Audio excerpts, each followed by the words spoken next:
Good afternoon, and thank you for joining me on another episode of Ask Sharifah Videocast. I have a very special show for you today, and it seems to be a part of the running theme that I had this week. I've been able to share the stories and the businesses of some people that I have considered my friends. And today you are going to meet another one of my friends, and I know you're going to love this lady just like I love her as well. We're going to talk about her magazine. We're going to talk about her talk show that she has. We're going to talk about her business. But first, we're going to introduce her and let her know or let her tell us about why she is so passionate about doing what she's doing to help mothers and daughters and to help their relationships. Please help me welcome Dr. Bessie Fletcher. Good afternoon, Dr. Bessie. How are you? I am fine, Ash Sharifah. I am fine. How are you doing? I'm excited. You look amazing. You look wonderful. I always love your smile. I love your spirit. Like you're an amazing woman. Oh, thank you.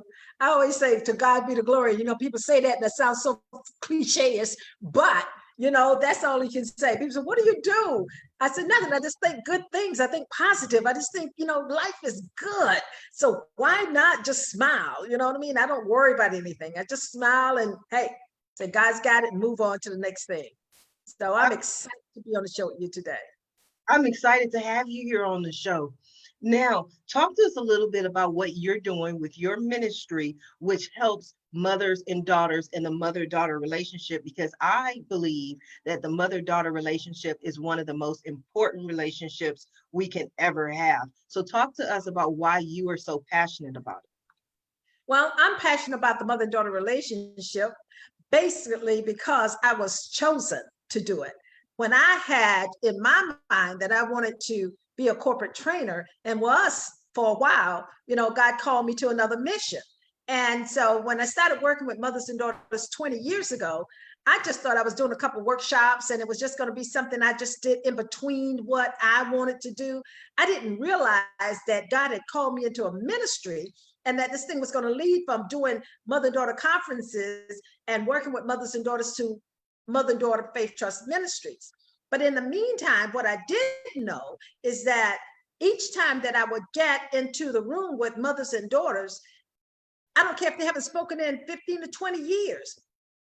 It was a spirit that came through me that could actually help them to get to that moment where they go, oh, and when they forgive each other and just love on each other, which they hadn't spoken in years. And I'm just like amazed. And I'm thinking, this is not me. This is bigger than I am. So my passion grew from that because I saw the change in mothers and daughters. I saw how the Holy Spirit worked through me to help them and they'd walk away in 2 hours like nothing ever happened to them. So it's always a miracle when I'm in the room with the mother and daughter. So I tell them, I don't care what you're going through. Once you are entered into my realm of energy, then you're going to feel something and you're going to change. And out of 20 years, I've never had a mother and daughter come to me either on the phone, in person, that have not been healed. So I'm amazing. And now God is taking me to a whole different level.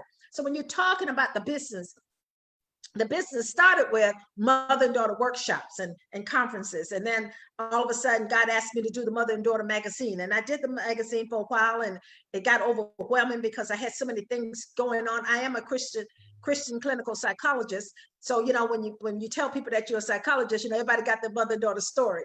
Even men, they'll come to you, they say, what do you do? I'm on vacation. And I'm like, okay, I don't know if I need to tell them what I do. And I say, I'm a Christian clinical psychologist and I specialize in mother and daughter relationships. Oh yeah, that's a neat thing, and they say, well, let me tell you about my mother. Everybody wants to tell you about their mother. So I get it from men, from women, but God sent me for a purpose. And the purpose is more real now with what we're going through with COVID-19. Mothers and daughters are sent home. You're sent home to do what? To get the family back in order. We can play around. We can go around and act like it, we can just be on all the social medias, but God is saying, I need your attention because I need to reset the family. And so now God has pushed me into something, Sharifah, 2011, God said to me to put together a program, and that I would be talking to mothers and daughters around the world from my living room. This was in 97 when he first told me this. 2011, he had me put the program together. I thought it was a waste of time. I'm like, God, why did we do all that work? 5 ladies, we worked night and day putting it together. And just about, 4 months ago, he decided to pull it out. And now we're bringing it on the mother and daughter global movement. And I'm telling you, it is huge. I'll get into that later on, but it's a lot. God is getting ready to just circle the globe with what he's having me do. And so with mothers and daughters, the key element is if mothers and daughters don't get along, the family's out of order. That's the bottom line.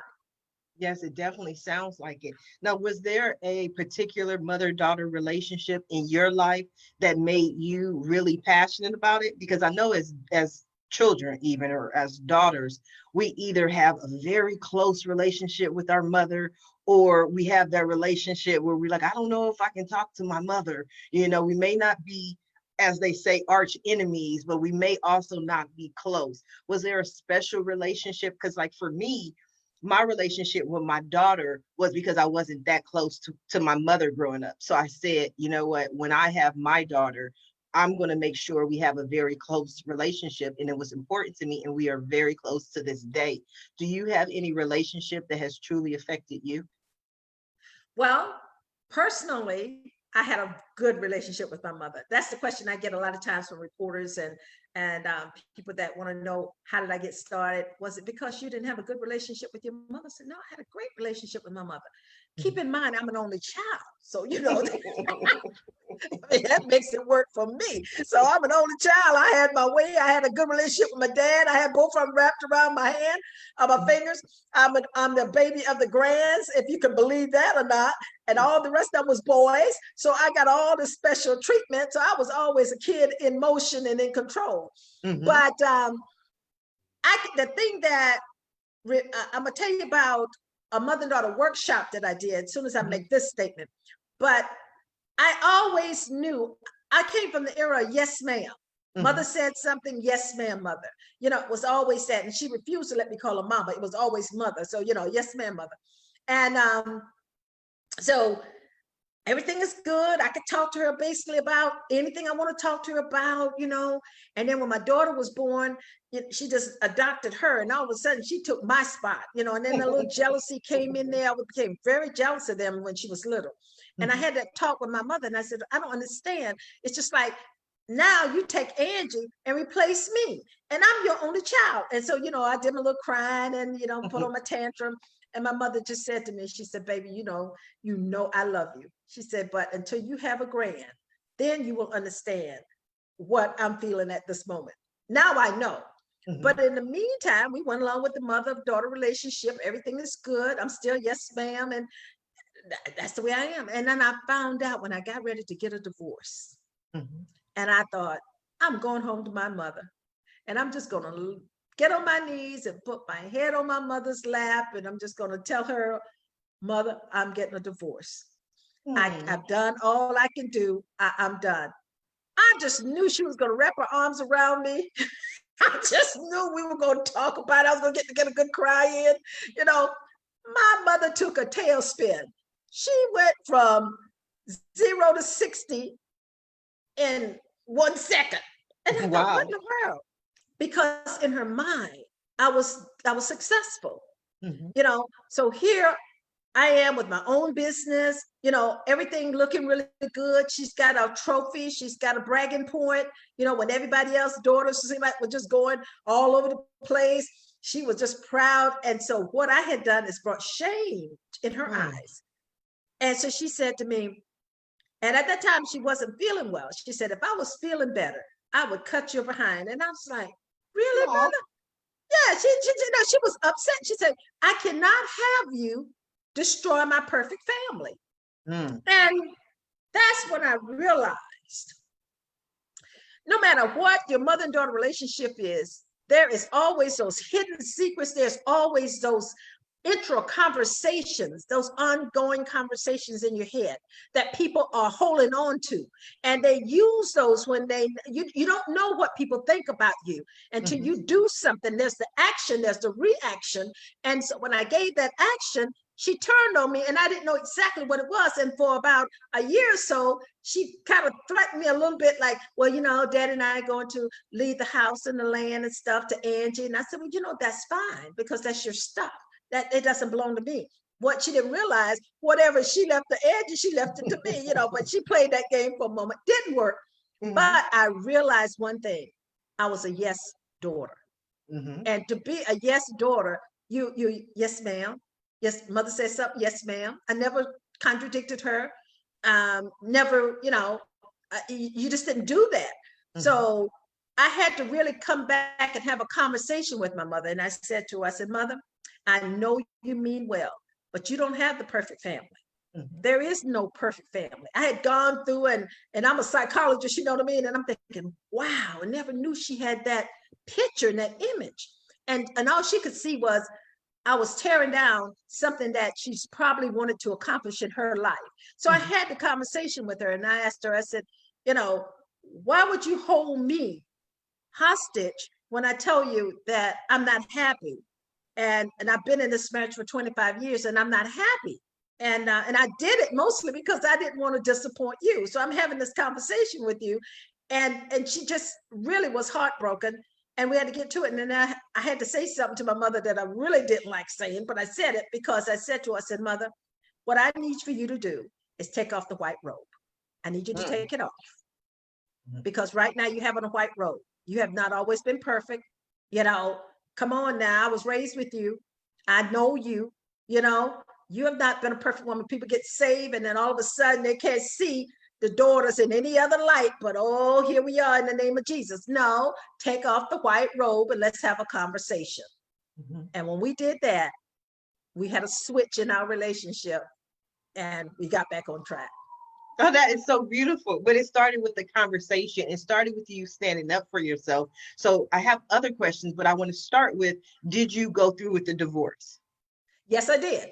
Yes. I told her, I said, Mother, I love you, but it's not working for me. And I can't.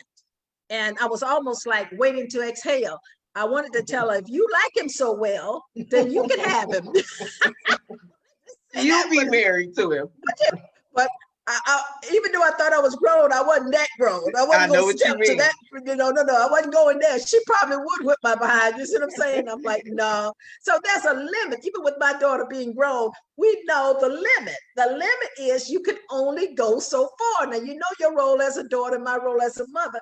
I'm going to try to watch my role and what I say and how I respond because you're a grown woman. And that's the way we roll out our relationship. But I don't want you to ever have something that you can't talk to me about. You see what I'm saying? Let's have those conversations. The only problem that a mother and daughter have in their relationship is the lack of communication. And I've been teaching for 20 years to mothers and daughters, a little over now, about 20 and a half years. And what I find is that they don't know how to sit down to have the honest conversation. The mother has a conversation in her head. The daughter has a conversation in her head. And they just walking around talking about each other within their own head. But they don't know how to come to the table and sit down and say, look, this is what I'm thinking. Because see, most of the time you think, well, I don't want to get into controversy. I just leave it alone. It'll just, take care of itself. No, it does not take care of itself because it comes out of your actions, either with your children, your spouse, your friends, your coworkers. Those hidden secrets and hidden conversations are going to affect the way that you think and the way you make decisions. So we might as well get it out, get it to the table. So when I do mother and daughter counseling, that's the very first thing. We're going to set the groundwork, okay, we're in an environment here. Everybody has the right to say what they want to say. We agree? Yes. Okay, mother, you're not going to hold the daughter hostage. No, she can say, okay, now we got playing ground. There's no cursing, no fussing. We're talking about an honest, respectable, spiritual conversation.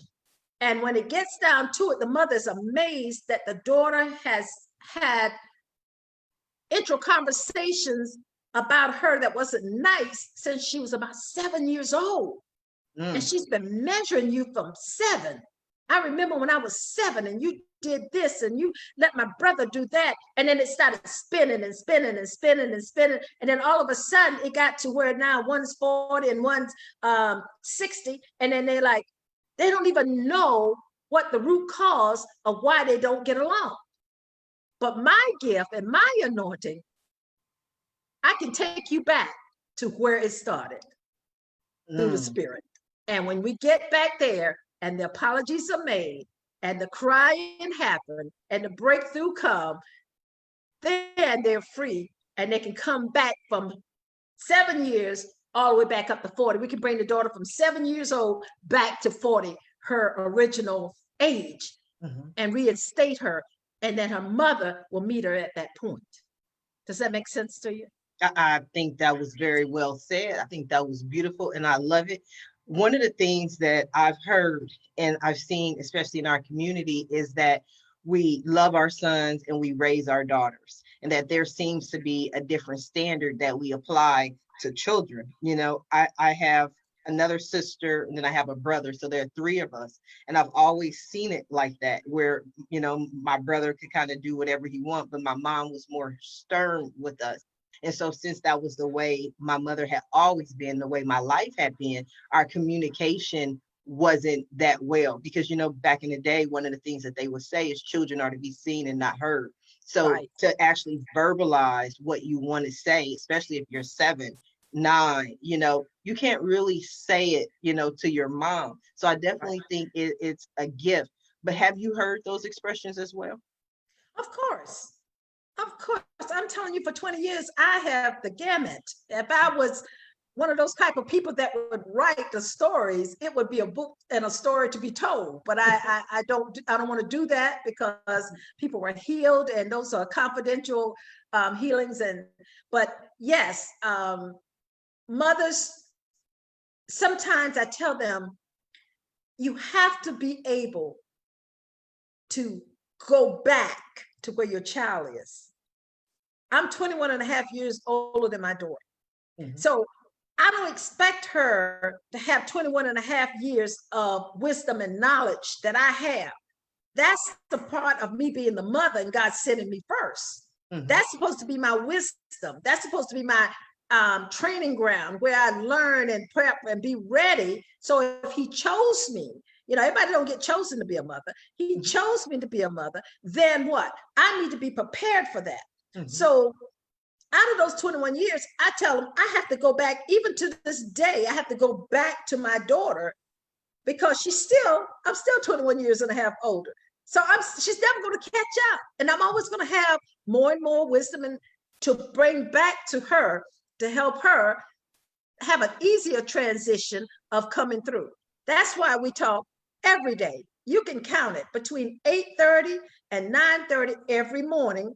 We're talking, and we talk 5 or 6 times during the day. Whatever we want to talk about, just call, hang up, call, you know, and that's the way we work it. She's my best friend. I'm her best friend. I don't have a lot of people around me, but I'm grateful, because what I did, I learned from my mother experience and my mother and daughter relationship. And that was, I was saying what I knew I needed to say.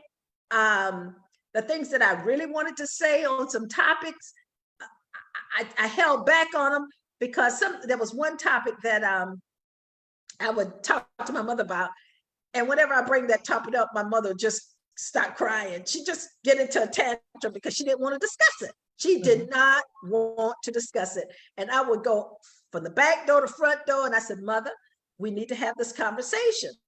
And she said, oh, Lord, I don't want to do it. There you go. Now you just get me all upset. Just whatever to get me out the way. So I didn't want to be that kind of mother with my daughter. I said, whatever you want to know, you ask me, and I'm going to try my best to tell you to the best of my ability. Even when she was small, I would tell her things that's because Angela was like me. She was an old soul and still is. But she would ask me these questions, and I'm thinking, she's only 4 years old or 3 years old.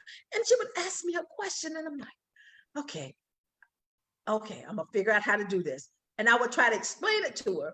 But she was wise enough that she would say to me, like I would say to my mother, she said, yeah, I heard that.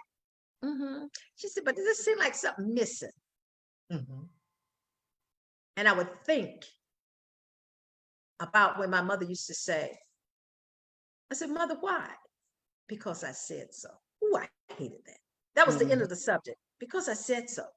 But I they always say I should have been an attorney, because I'm always negotiating and I'm always trying to get my side. So I'll go away, but I'll come back to you later, because I have not gotten an answer that satisfied my spirit.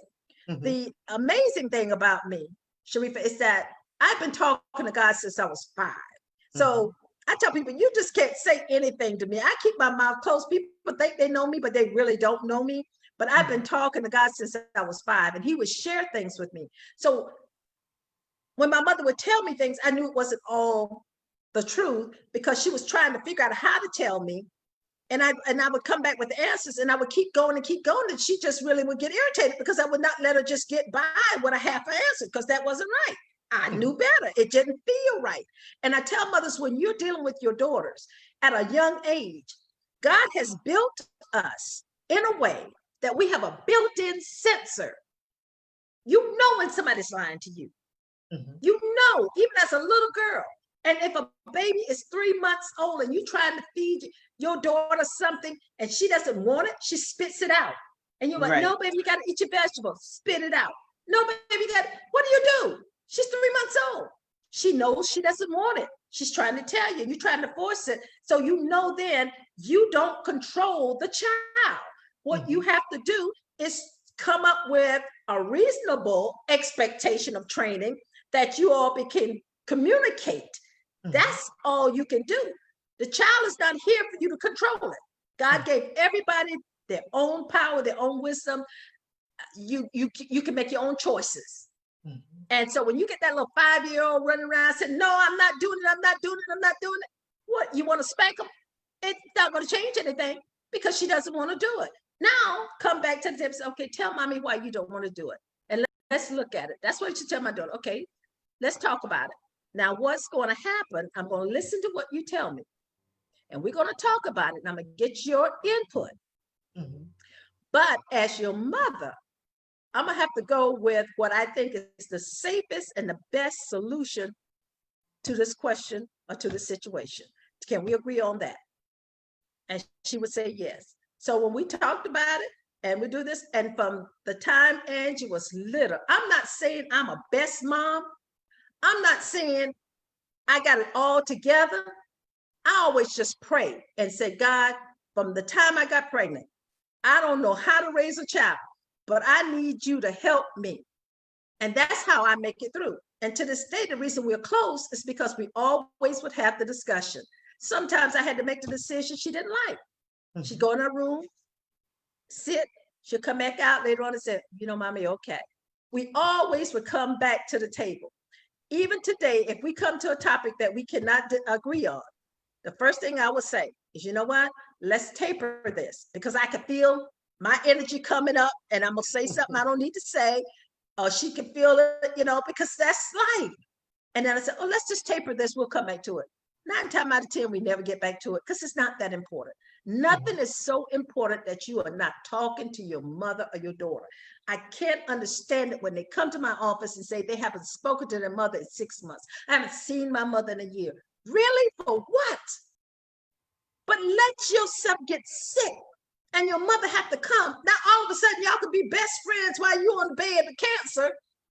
The doctor say you only have 4 months to live. Everybody want to cry and be in love, and you've missed your whole life. Over what?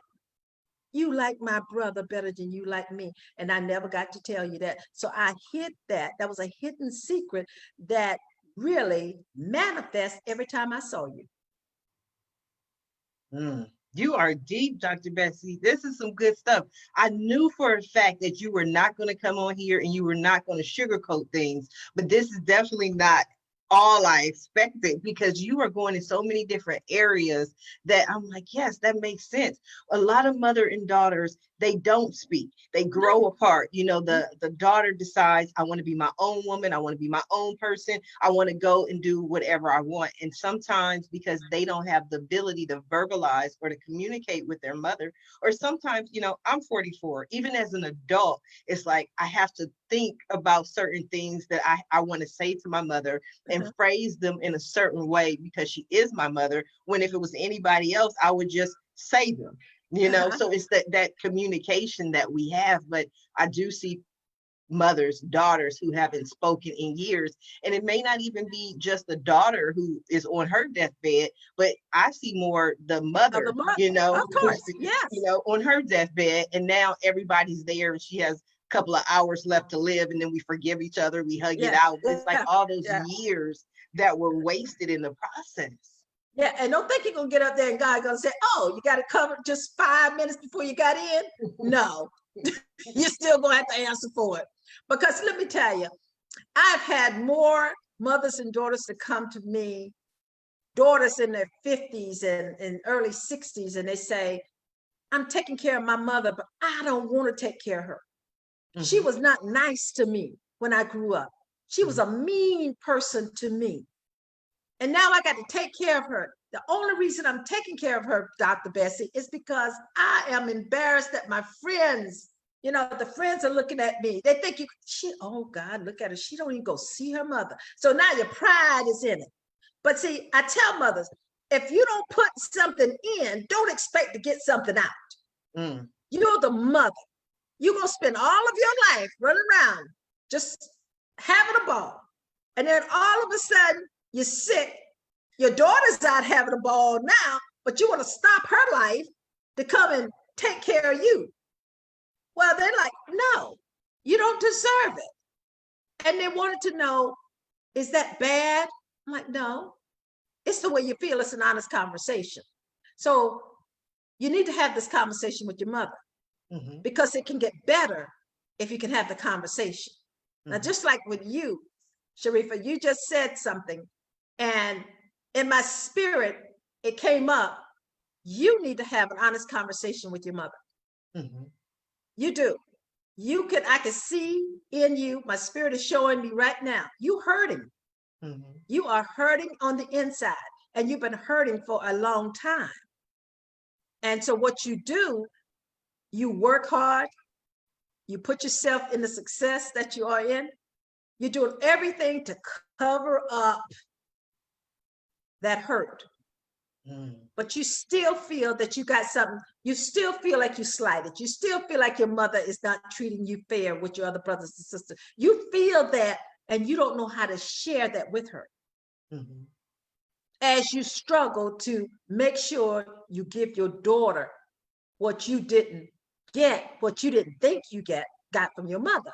I don't know your mother, so I'm not speaking against her, but I'm looking at you, and the Holy Spirit is showing me that there's a mass there. And until you can get to her and really just have that conversation and tell her how you feel, she maybe doesn't even really have a clue of what you feel. But if she watched the show, she's going to get it because she's going to look in your face. And I'm looking at you right now, and I can see, you know, you're just full, but you're strong, but you could be stronger if you could get those answers and get that conversation from your mother.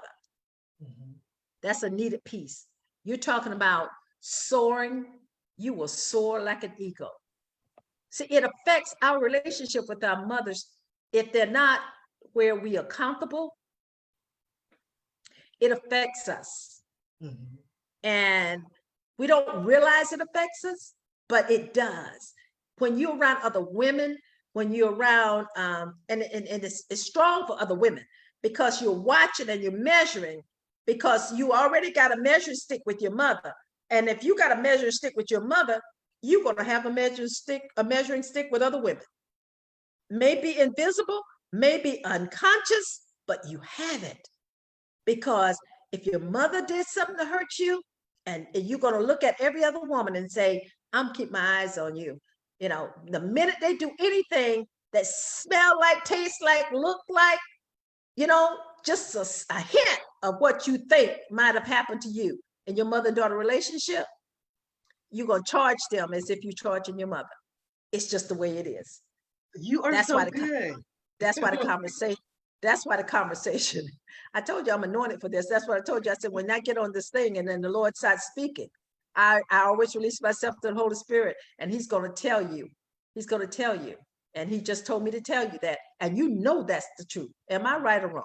You are right. I'm trying to calm myself because I'm trying not to cry on this I show, know, because then I I don't need know, no clips, no I memes know, of me I with the know. tears coming down my face. But I'm feeling it, and I tell people, though, that the relationship with my mother is better than it's ever been in my life. Mhm. But I also know that the number one reason that our relationship is better is because I'm not under her roof. I have my Uh-huh. own roof, and I can Mhm. make my own decisions about what I want to do and where I want to go, and as opposed to feeling controlled and that I didn't have a voice. So now, because I took back that control and I took back that power and I make more of my own decisions, our relationship has changed. So it wasn't that she changed, it was that I changed, which changed our relationship. And you still got to go get what you need Mm-hmm. to heal. You Mm. moved out of the house, you making your own decisions, but in the back of your mind, there's that thing with you and your mother. Mm-hmm. It's unsettled. You see what I'm saying? So you're Yeah. making your own decision. You're thinking, I'm my own woman. I'm doing whatever I want to do. Hey, I don't need her. I'm good. But you do. Every mother needs their daughter, and every daughter needs their mother. That's what makes us tick. That's the way God made us. So now, with the mother and daughter global movement, and you're a part of this, I'm speaking to mothers and daughters out there that's listening to this program, and I hope this thing go viral. Mm-hmm. Mothers and daughters right now, God is saying, I need you. See, people say, God don't need anything. God don't need, yes, he does. He made us so that he could roam the earth and do what he needs to do in the earth. The spirit can roam the earth, but it's unseen by man. Mm-hmm. You see, so we've never seen God, but we believe there's a God. So he's saying, if you believe there's a God, then believe that I made you and believe that I want to work through you. So he wants to roam the earth now, because there's a lot of healing to the families. And the only way the families are going to get healed is that mother's going to have to step up to the plate. Mm-hmm. This is the time for mothers to come, because we were birthed and born for a purpose. And the purpose that he put in mothers is that all women really, but mothers have the experience from it, the nurturing effect. We have that effect to nurture. Even if there's a woman that don't even have children, she nurtures. She'll nurture her husband to heal. You're driving me insane, because it's just something that you got to take care. She nurtures if she's a school teacher, no children, she nurtures all the children, or the children in the neighborhood. You're nurturing somebody. That's who we are. Our world is suffering right now because of a lack of nurturing from the mother of the earth. And that's what we are on now. So I'm asking every mother and daughter, every woman. You say, I don't have a daughter, Dr. Bessie. I'm telling you right now, you are a daughter. And you have a mother and daughter relationship.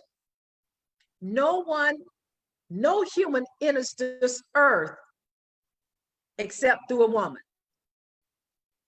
And then she's called mother. So everybody have a mother and daughter relationship.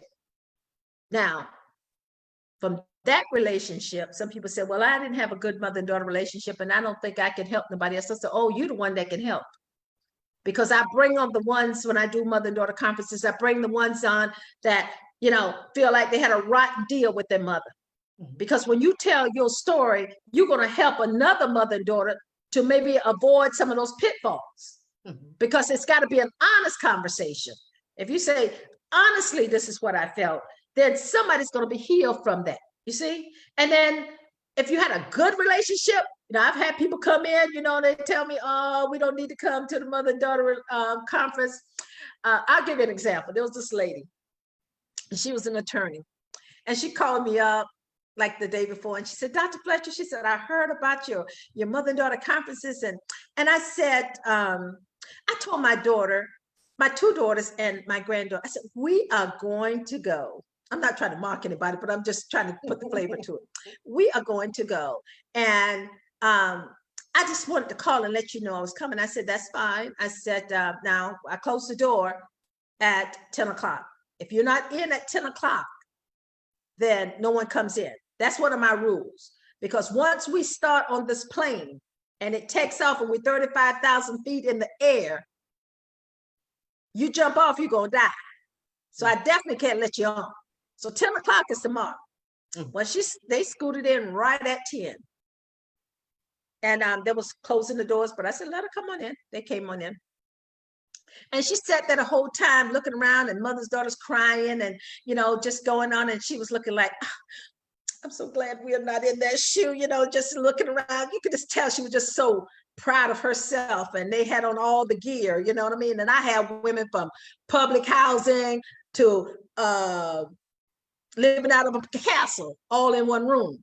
So I'm looking at it because, see, I already know. The Holy Spirit done told me, right? Because I read people, I know. And so I said, okay, you think you come here to speculate, you're going to see. And I'm telling you, all of a sudden, the oldest daughter started crying. And she looked at her like, really? What is wrong with you? When that girl got through spilling out to her mother, I never knew. She said, no, you don't spend time with us. What you do. Even, she said, we go shopping together. We always doing things together. She said, no, when we're in the car, you're on the phone. You're talking to your girlfriends. We just in the car. When we get to the store and you'll buy us anything because you have the money, we go in, we come out, mommy, how you like this? And she on the phone, excuse me, hold on a moment. Oh yeah, that's good, darling. That looks really good. And then she gets back on the phone. By the time that girl got through breaking it down, she never realized that she was not spending quality time with them. She was in the motion. That's what she was in. She was in the motion of pretending to spend time with her daughter. And then the other daughter started crying, and the grandbaby started crying. And then all of a sudden she was crying. She said, Dr. Fletcher, at the end, she said, I had no earthly idea. She said, I thought I was coming, that we could show them what a good mother and daughter relationship looked like. I said, yeah, well, there is none. They're all. So you got the lesson. There is no perfect mother and daughter relationship. We're all working on it, but you can't work on it if you're not going to tell the truth. Yes. I mean, really, if you are holding back something and you're not, so you have an imitation of a mother and daughter relationship. It's an imitation of life. You're pretending. You're not really a mother and daughter relationship. You're pretending. But let me just say this, Dr. Bessie. I love that story. I'm sorry. No, I love preaching. I've been preaching all couple of weeks. So I'm in a preaching mode. So I love to see when the Spirit just moves them. But I want to say this. I love the example that you gave where the mother had no idea. But what stands out to me and the blessing to me was that she took the step to come and to see you, and that was the perfect ideal environment for her to have this conversation. Because I believe part of the struggle is that if not for you and if not for that workshop, she wouldn't have heard it the same way. And that's the thing, because her daughters might have told her, a million times, Mom, why are you on the phone? Mom, why are you on the phone? And she probably just said, okay, I'll be finished in a minute, or okay, I'm on the phone, and went on with her life. She didn't make the emotional connection between them saying, Mom, why are you on the phone? And Mom, I want to spend time with you. Right. And I'm busy, I'm busy. I'm putting the money. There's another one that I'm dealing with now. The money, buying, trying to, do what they can do. This particular lady, she's well known now, got everything, and her daughter just will not. Her daughter just talks to her nasty and just short, and won't let the granddaughter speak to her. This past weekend, there was at an event, and she was saying, Dr. Bessie, what do I do? I said, don't do anything. Because right now you're in a position where you all are at a place where somebody is getting ready to take that transition, her sister. So you don't want to bring those conversations up. No matter how ugly she gets, that's your sister. let it go. But you got to have these conversations, and I'm going to help them facilitate this conversation. And it's just, she said, I realized I was wrong. Now, when I look back at it, I realized I was wrong. And that was, I worked hard to get them through school. Mm-hmm. And I worked hard. Everyone graduated from college and everyone got a car. Mm-hmm. But she never went to their soccer games, football games, school activities, never attended any of those things.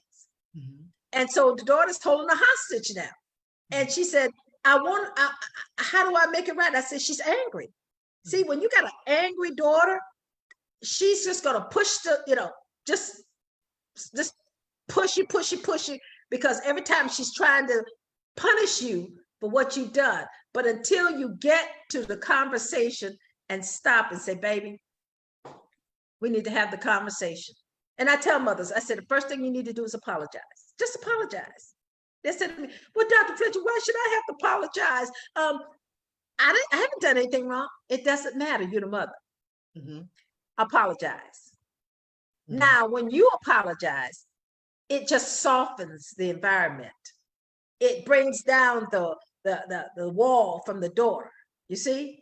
But see, you can say, oh, girl, I'm sorry. No, that's not it. But when you really apologize from your heart, she'll feel it, because you all are connected. You see, mm-hmm. When you say it from your heart, the umbilical cord that is invisible, I can't see it, you can't see it, but it's there. It's never disconnect. She will feel it. She knows when you're being honest. She will feel it. And then all of a sudden, she's going to come down. Mm-hmm. And now we're getting ready for this conversation. And then when you apologize, whatever I've done, whatever I said, what I didn't do, even if, I'm asking you to forgive me, because I just don't want to go on in my life without you being in it. And I want to be able to enjoy you. I made the mistakes. I thought I was right. I thought if I've got you with the best stuff for school and get you through the best college and you got your master's and all that, I thought I was doing the right thing. And now I look back over it 20 years later now, with sickness in my life and everything, I'm looking at life different. Can you forgive me? Get it right now before you get 80 if you live. You see what I'm saying? Mm-hmm. Get it right. So that's a hurt, and that's a conversation we're going to have. I said, we'll get to that, but get through what you get going through now. But that's what I see in a lot of my mothers and daughters. Mm-hmm. That daughter is still angry. And until she can say what she has to say, you're going to have those surface conversations. Like, I can see you going to your mom's house now. Hey, mom, how you doing? Oh, I'm fine, baby. How you doing? Oh, good. How was your day? It was wonderful. How's your daughter? Oh, she's good. Really? What you been doing lately? Oh, just, I had this. I got a new client, I brought this Dr. Bessie on. Guess what Dr. Bessie do, mama? What, baby? Dr. Bessie, she works with mothers and daughters. You see, surface conversations.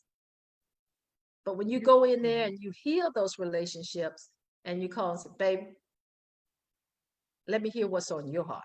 See, the conversation is going to twist and it's going to go deep and it's going to have a meaningful thread running through it. So then you're going to say, I can go to my mom and tell my mom anything because I know she cares and she's going to listen. That's what I want for my daughter. I want her to be able to come to me, and she does too. And I love that about her. She'll come, and sometimes I'll tell her, I said, well, you know what, baby? I said, I don't have the answer to that. But I tell you what we're going to do. We're going to pray. We're going to pray. We're going to ask God to show it to us. Don't try to be all knowing. Don't try to be, because people don't want that. They want you to listen.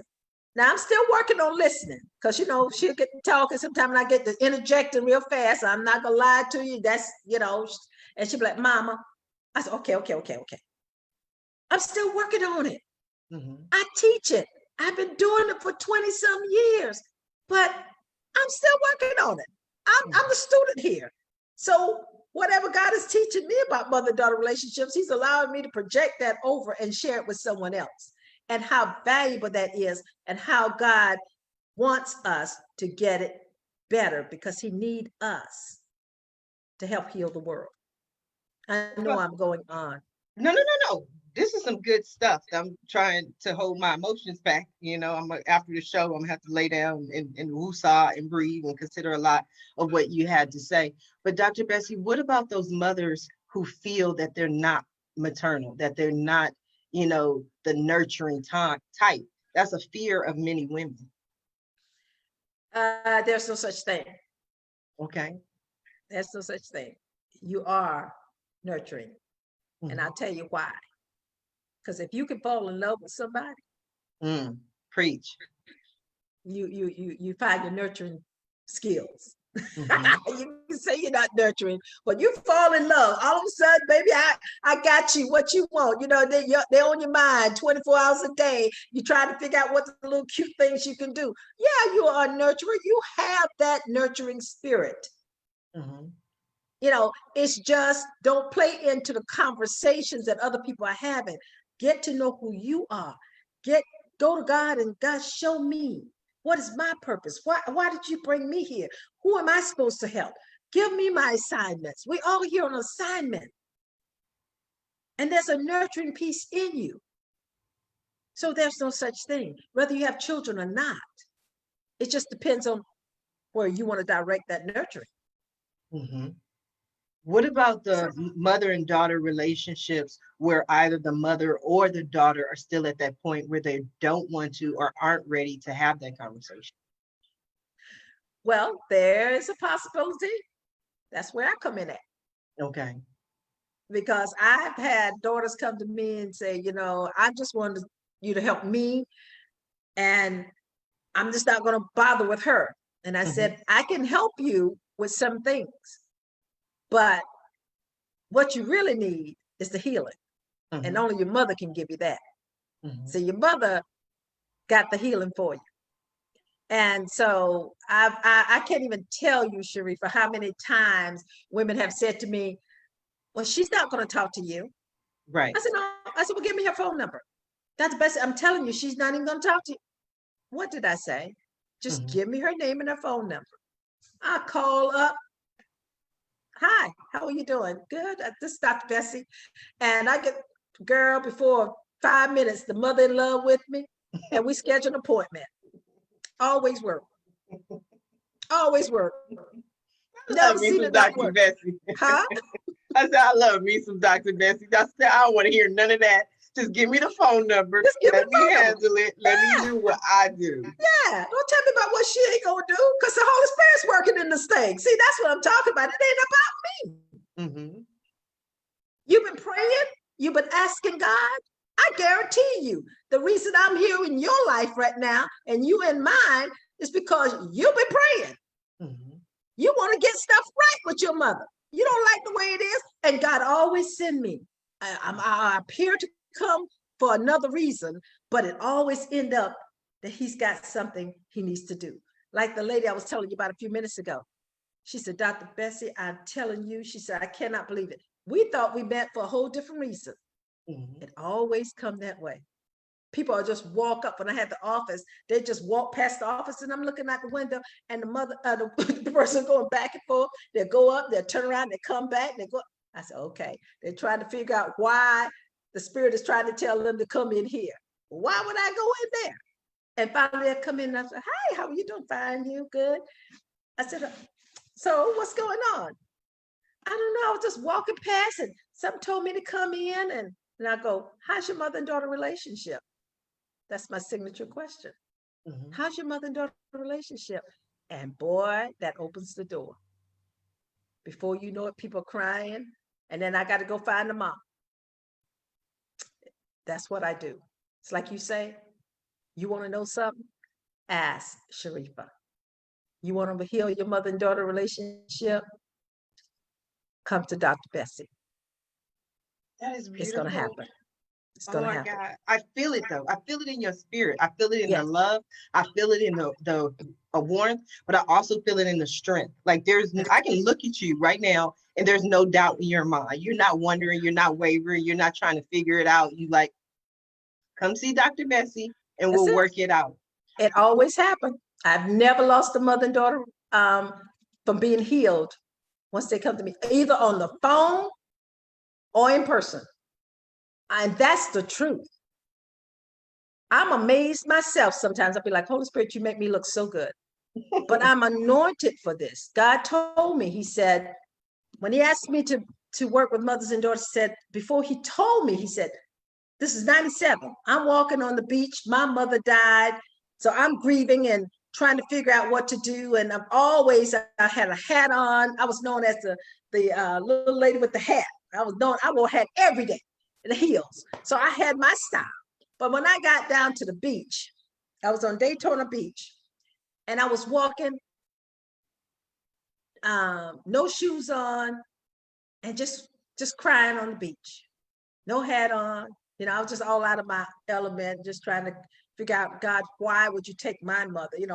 Everybody else's mother's still here. I was having this conversation with God. Why would you do that? And after I got through with my little grieving and crying and having my little tantrum, God said to me, and he always speaks over my left shoulder, he said, I have one last assignment for you. Just like that. Now, keep in mind, I've been talking to him since I was 5. So we have these conversations. And I said, one last assignment? I said, God, am I going to die? Because, my mother just died. Are you trying to tell me I'm going to die? So I never heard from God again, never answered me, never said anything. 2 years went by. I'm in New Hampshire doing some training. And I was sitting there reading a magazine. Get this, a magazine. And that's when God said, I want you to create a mother and daughter bonding center. And I want you to do mother and daughter workshops, healing mother and daughter relationships. Well, as a corporate trainer, I'm creating modules. I'm like, nothing, I can do this. Okay, no problem. I'm just moving along, not knowing the magazine was a hint. I'm reading the magazine now. Why everybody that's so great? So I'm sitting there going, I can do this. 30 days later, I had the first mother and daughter workshop. It wasn't as easy as I thought it was going to be, because what I did, I put it out there. People started signing up and I promised them food and I didn't have the money to do the food. So then I got into a panic and I said, oh my God, what am I going to do? And so finally at that time, a friend of mine said, you know what? We'll just ask someone to sponsor it.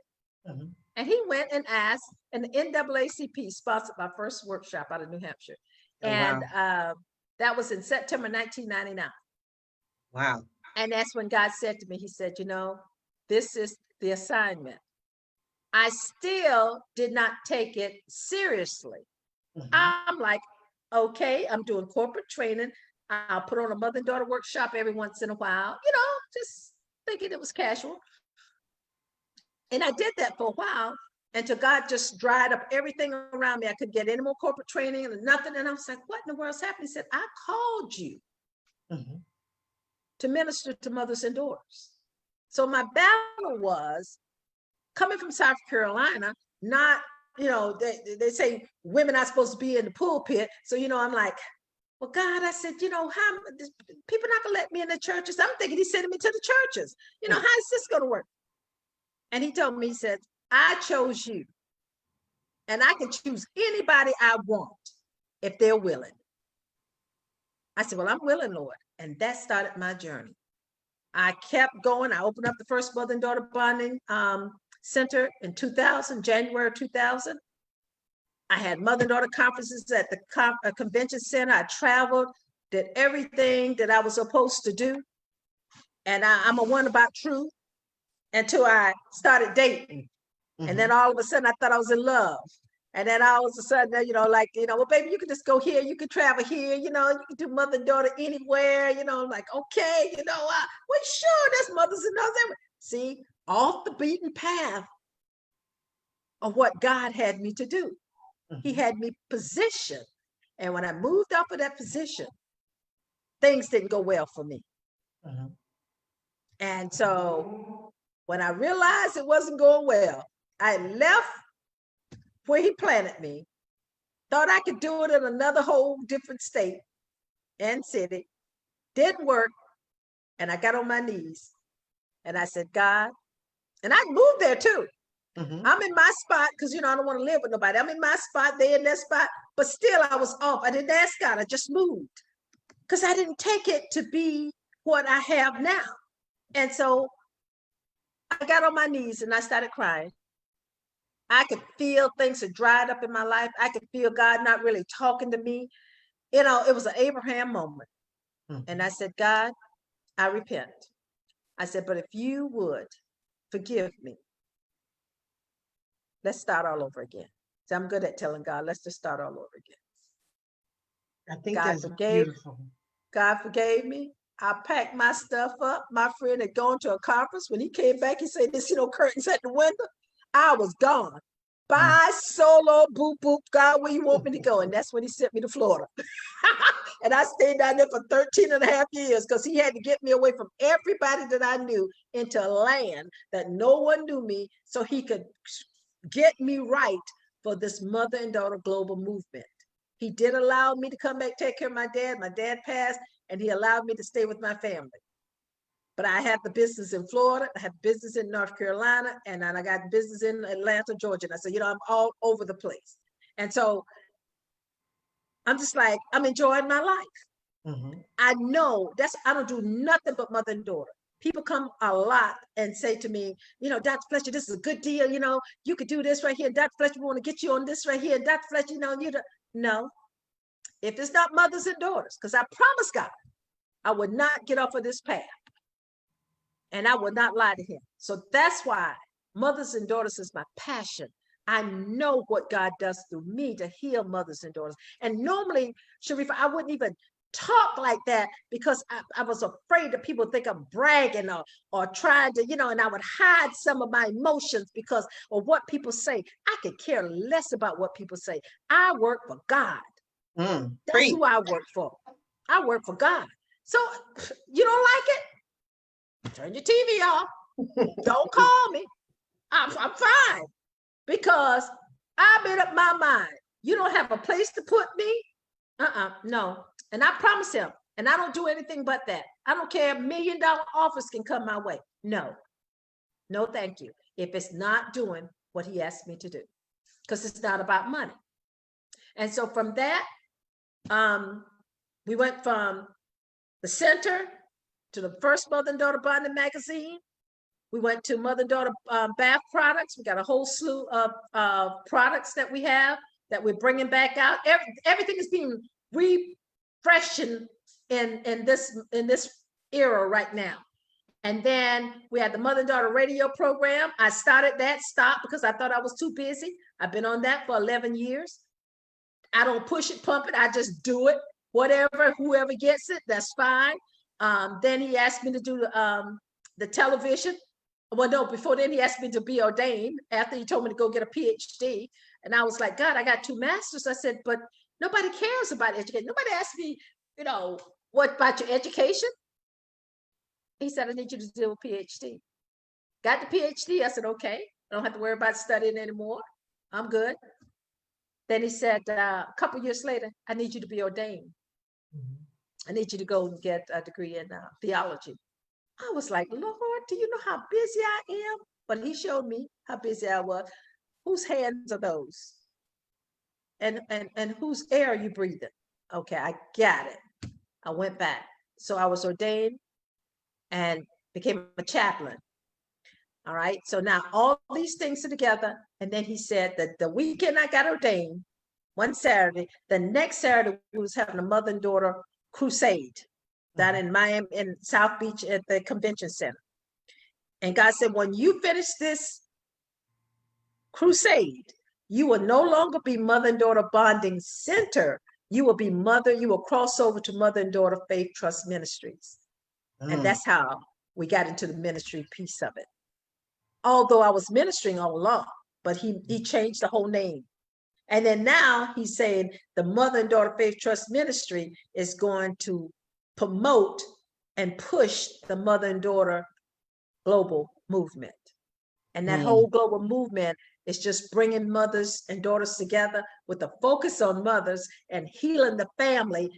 Everybody's going to be healing their own family. Don't worry about what Sharifah's doing with her family. You just worry about your family. If every mother concentrate on her family and her children, can you see globally how the healing process would take place? Because children listen to their mother more than they will listen to anyone else. Yes. Wow. I've learned so much. It was so emotional. I can't believe it's been an hour already. We have talked about so many different topics, but I always enjoy hearing you, listening to you, learning from you.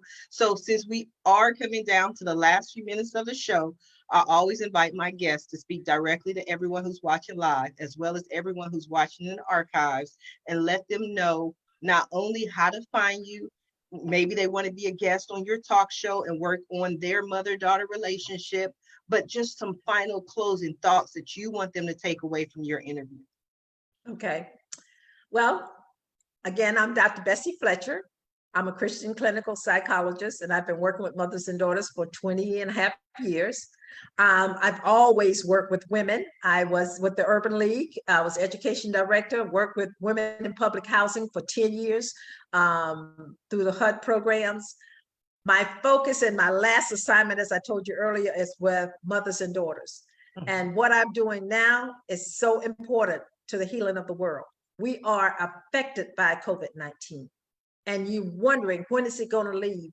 What can I do? How can I help? Well, let me tell you how you can help. You can help by first pulling in your family, educating your family, giving love to your family, nurturing them. Let them know we're going through, but we're going to make it. You know, there's a thing called 3 seats. And I love to explain this to people. There's 3 seats. And mother, you are in the middle seat. And I'm going to give you an example of that. 1 seat, if you know anything about the Bible, you got Joshua. Joshua's in the 1st seat. Joshua's children's in the 2nd. Joshua's grandchildren's in the 3rd. Now here's Joshua, who know God, who's seeing the miracles of God, walk with Moses. He know what God can do. So now his children, they're like, oh, that's old school. We're going to switch it up. We're going to change it just a little bit, so we're going to tell our children just a little bit about God.